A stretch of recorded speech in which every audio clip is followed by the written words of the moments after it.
दोस्तों, किसी ने ठीक ही कहा है कि उनके साथ जरूर रहो जिनका वक्त खराब है, पर उनका साथ छोड़ दो जिनकी नीयत खराब है। आज की कहानी एक लड़के की है। एक 24 साल का लड़का जो कि एक जमींदार के यहाँ नौकरी करता था। उसके माँ बाप इस दुनिया में नहीं थे। जिंदगी बड़ी कठिनाइयों में बीत रही थी। वह जाता था, रोज पैसे कमाकर घर आता था, खाना बनाता था, खाता था और सो जाता था। यही उसकी दिनचर्या थी। एक शाम जब वह अपने काम से घर वापस लौट रहा था तो उसने देखा कि एक बूढ़े फकीर अपनी पीठ पर 3 बड़ी पोटली रखकर एक नगर से दूसरे नगर की तरफ जा रहे थे। वो देखने में काफी बूढ़े लग रहे थे और वो काफी देर से ऐसे ही सफर कर रहे थे और आखिरकार कुछ दूर और चलने के बाद वह चलते चलते थक कर एक पेड़ के नीचे आकर बैठ गए। तभी उनकी नज़र इस नौजवान युवक पर पड़ी जो कि उसी रास्ते पर जा रहा था और उसी दिशा में जा रहा था जिस दिशा में उन बूढ़े फकीर को जाना था। तभी वह लड़का उन बूढ़े फकीर के पास से होकर गुजरा। जैसे ही वह उनके पास से गुजरा तभी उन बूढ़े फकीर ने पीछे से आग्रह भरी आवाज में कहा, सुनो बेटा, क्या तुम मेरी थोड़ी सी मदद कर सकते हो? ये पोटलियां बड़ी भारी हैं और मैं बूढ़ा हो चुका हूँ। मैं ज़्यादा देर तक इनका बोझ नहीं उठा सकता और मैं बहुत थक भी चुका हूँ। तो क्यों ना तुम मेरी एक पोटली को उठा लो और इसे उस दूसरे गांव तक पहुँचा दो। इसके बदले में मैं तुम्हें 2 सोने के सिक्के दूंगा। वह लड़का उन फकीर की सारी बातें सुनता है, फिर उनसे कहता है, कोई बात नहीं बाबा, मैं आपकी मदद करने के लिए तैयार हूँ। बताइए आपको कहाँ जाना है? ऐसा कहते हुए उस लड़के ने उन फकीर की एक पोटली उठा ली और उसे अपने कंधे पर रख लिया। जैसे उसने पोटली को कंधे पर रखा उसे आभास हुआ कि यह पोटली तो सच में बहुत भारी है। फिर वह लड़का और वह फकीर रास्ते में आगे की ओर बढ़ चले। कुछ देर तक चलने के बाद देखते ही देखते वह गांव खत्म होने लगा और अब एक सुनसान रास्ता आगे की ओर जा रहा था। वे दोनों अपने रास्ते पर मस्त होकर आगे की ओर बढ़ रहे थे। जब वे भीड़ से पूरी तरह से अलग हो गए तब वह लड़का उन फकीर से कहता है कि बाबा, इस पोटली में आखिर ऐसा क्या रखा है जिससे यह पोटली इतनी भारी है? इस पर वह फकीर बाबा जवाब देते हुए कहते हैं कि कुछ नहीं बेटा, बस इसमें कुछ तांबे के सिक्के भरे हुए हैं, इसीलिए यह इतना भारी है। उन फकीर की यह बात सुनकर वह लड़का मन ही मन सोचने लगा, लगता है ये बाबा जरूर कोई व्यापारी हैं, तभी तो इतने सारे तांबे के सिक्के साथ लेकर चल रहे हैं। लेकिन तभी उसके मन में एक विचार आया, मुझे इन सब से क्या मतलब, मुझे तो सिर्फ इस पोटली को दूसरे गांव तक पहुंचाना है। जैसे उसके मन में यह विचार आया उसने तांबे के सिक्कों का ख्याल अपने मन से निकाल दिया और मस्त होकर मार्ग में आगे की ओर बढ़ने लगा। चलते चलते कुछ और समय बीता और वे दोनों एक नदी के किनारे आ पहुंचे। वह लड़का काफी हट्टा कट्टा था और काफी चुस्त और तंदुरुस्त भी था, इसीलिए वह बिना ज्यादा सोचे उस नदी में उतर जाता है। परंतु वह फकीर अभी भी किनारे पर ही खड़े थे। यह देख वह लड़का उन फकीर से कहता है, क्या हुआ बाबा, क्यों रुक गए? आइए, हमें इस नदी को पार करना होगा, तभी तो हम उस गांव तक पहुंच पाएंगे। इस पर वह फकीर उस लड़के से कहते हैं, मैं जानता हूं बेटा कि हमें यह नदी पार करनी ही होगी, पर जैसा कि तुम देख ही रहे हो मैं अब बूढ़ा हो चुका हूँ, इसीलिए ये 2-2 पोटलियां एक साथ लेकर यह नदी पार नहीं कर सकता। इसमें अगर मेरा पैर फिसल गया तो फिर मैं आगे का सफर कैसे पूरा करूंगा? क्या तुम मेरी एक पोटली और ले सकते हो? मैं तुम्हें इसके बदले भी 2 सोने के सिक्के और दूंगा। इस पर वह लड़का मुस्कुराते हुए उन फकीर से कहता है, बाबा, अब आप मुझे शर्मिंदा कर रहे हैं। अगर आप मुझे सोने के सिक्के ना भी दें तब भी मैं आपका कार्य अवश्य करूंगा। मैं आपको उस दूसरे गांव तक अवश्य पहुंचाऊंगा। इस पर वह फकीर मुस्कुराते हुए कहते हैं, बेटा, तुम तो बड़े ही भले आदमी मालूम पड़ते हो। इतना कहकर उन्होंने वह दूसरी गठरी भी उस लड़के को थमा दी। जब उस लड़के ने वह दूसरी गठरी अपने कंधे पर रखी तब उसे यह गठरी भी बहुत ज्यादा भारी लगी, किंतु उसने वहां पर कुछ नहीं कहा। जैसे तैसे उन दोनों ने वह नदी पार की। नदी पार करने के बाद बातों ही बातों में उस लड़के ने उन फकीर से कहा, बाबा, आखिर इस दूसरी गठरी में क्या है, क्योंकि यह भी बहुत भारी है। इसका उत्तर देते हुए बाबा कहते हैं, बेटा, इस गठरी में चांदी के सिक्के हैं, इसीलिए इस गठरी में भी काफी वजन है।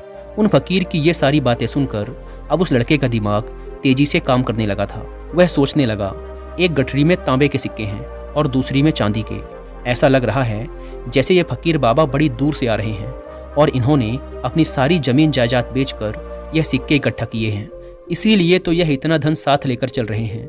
लेकिन वह लड़का उन फकीर बाबा से कुछ भी नहीं कहता और वे दोनों चुपचाप मार्ग में आगे की ओर बढ़ते चले जाते हैं।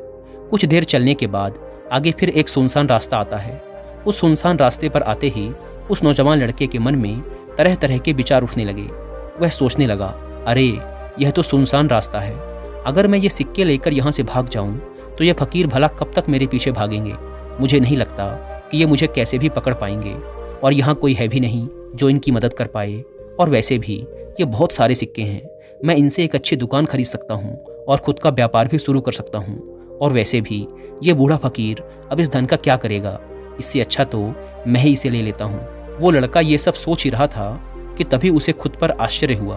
अरे, मैं यह सब क्या सोच रहा हूँ? ये फकीर बाबा ना जाने कहाँ से आ रहे होंगे और ना जाने कितनी मेहनत करके इन्होंने ये सिक्के इकट्ठा किए होंगे। मुझे इनका फ़ायदा नहीं उठाना चाहिए।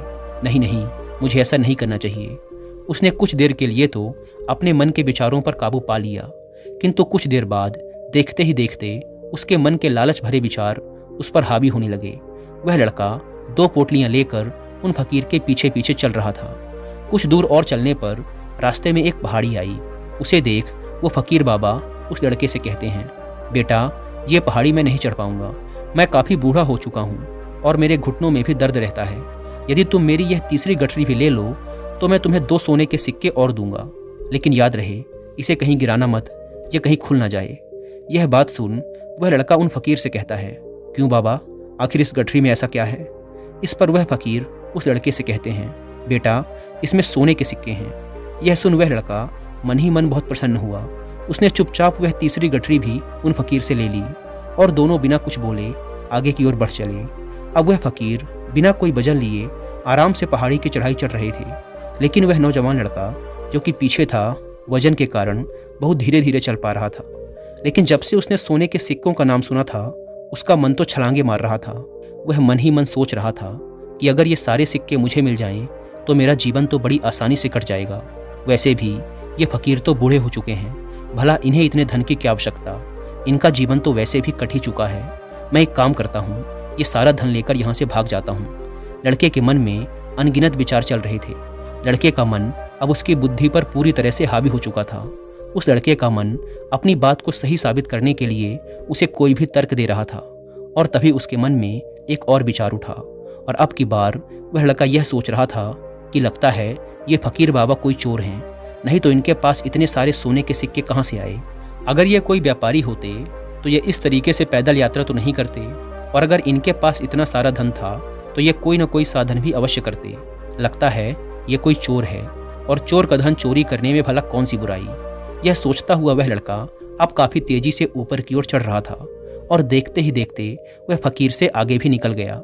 वह यह सोच रहा था कि जैसे ही इस पहाड़ी की चढ़ाई खत्म होगी और ढलान आएगी, मैं इन तीनों पोटलियों को लेकर भाग जाऊंगा, जिसके बाद ये सारा धन मेरा हो जाएगा और मेरी गरीबी भी हमेशा हमेशा के लिए खत्म हो जाएगी। मेरे पास बहुत सारा धन होगा, फिर मैं जो चाहूँगा वो कर पाऊँगा। ये सब सोचते सोचते वो पहाड़ी की चोटी पर पहुँच गया, और अब ढलान का रास्ता शुरू होने वाला था।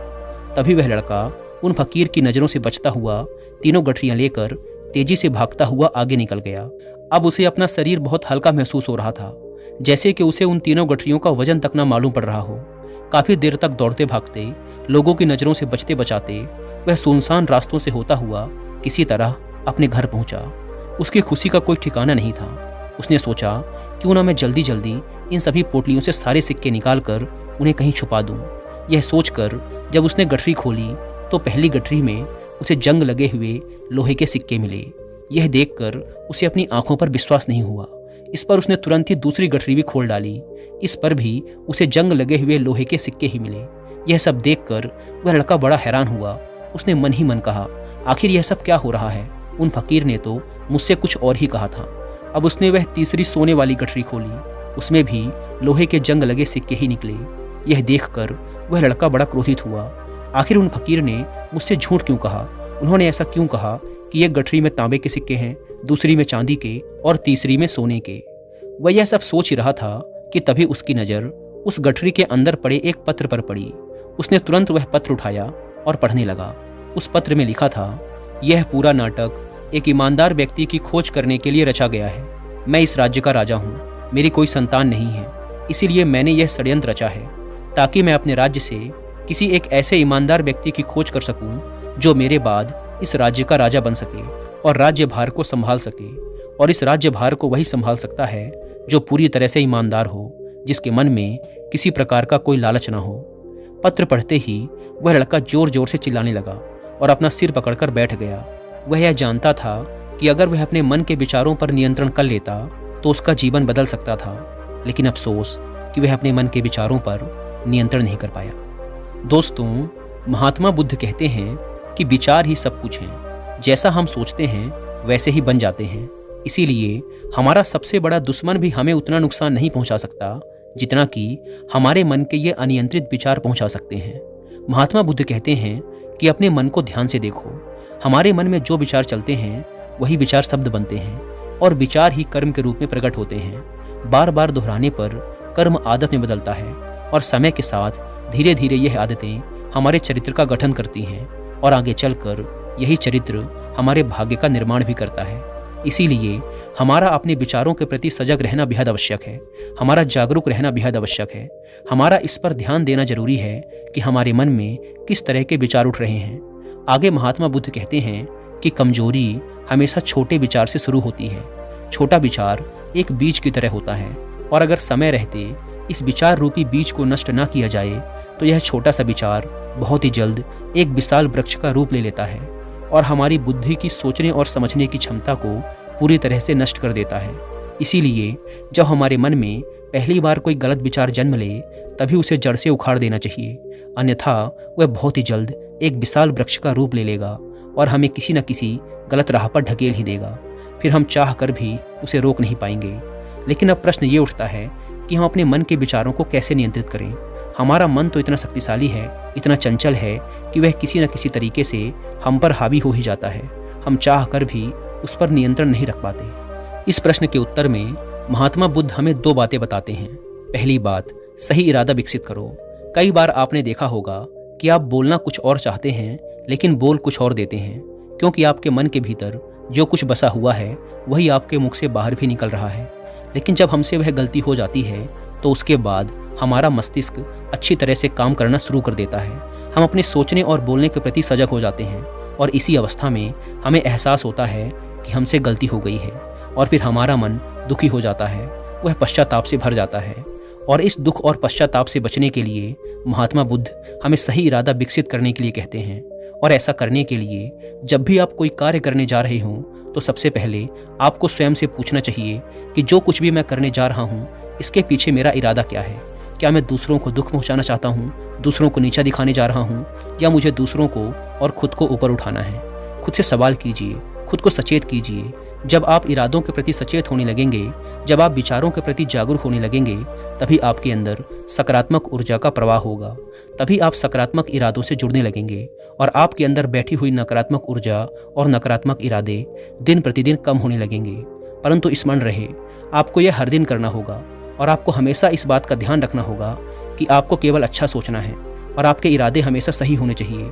तभी आप दुख और तकलीफों से बच सकते हैं, अन्यथा आप इसी तरह दुख और तकलीफों से घिरे ही रहेंगे और आप कभी भी इससे बाहर नहीं निकल पाएंगे। दूसरी बात, विचारों के प्रति जागरूकता विकसित करो, जिससे आपका मन धीरे धीरे शांत होने लगेगा और आपके मन में बसी हुई सभी नकारात्मक ऊर्जाएं, सभी नकारात्मक विचार खत्म होने लगेंगे और आप शांति की दिशा में आगे बढ़ेंगे।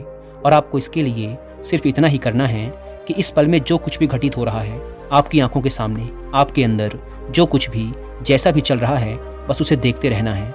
अपने मन के अच्छे बुरे विचार, अपनी भावनाओं और यादों पर बिना कोई प्रतिक्रिया दिए बस उन्हें देखते रहना है, जिससे आपके मन के सारे विचार देखते ही देखते खत्म होने लगेंगे। आपका मन खाली होने लगेगा। इसके बाद आप न केवल नकारात्मक विचारों से बच सकते हैं, बल्कि आप बहुत सी दुख और तकलीफों से भी दूर रह सकते हैं। इसीलिए तथागत बुद्ध कहते हैं कि जो स्वयं को देखता है वही सबसे बड़ा तपस्वी है। अर्थात जो अपने मन में चल रहे विचारों को सिर्फ देखता है और उन पर कोई भी प्रतिक्रिया नहीं करता, सिर्फ उन्हें देखता है और समझता है, वास्तव में वही अपने मन पर नियंत्रण भी कर सकता है और वही अपना जीवन सुखी और खुशहाली के साथ जी सकता है। इसीलिए यदि आप भी अपने जीवन को सुखी और खुशहाल बनाना चाहते हैं तो आपको अपने मन पर नियंत्रण साधना ही होगा, अपने मन में चल रहे विचारों के प्रति जागरूक होना ही होगा और अपने मन को खाली करना ही होगा। दोस्तों, उम्मीद है कि आपको इस वीडियो से बहुत कुछ सीखने को मिला होगा और वीडियो में यहाँ तक बने रहने के लिए आपका बहुत बहुत धन्यवाद।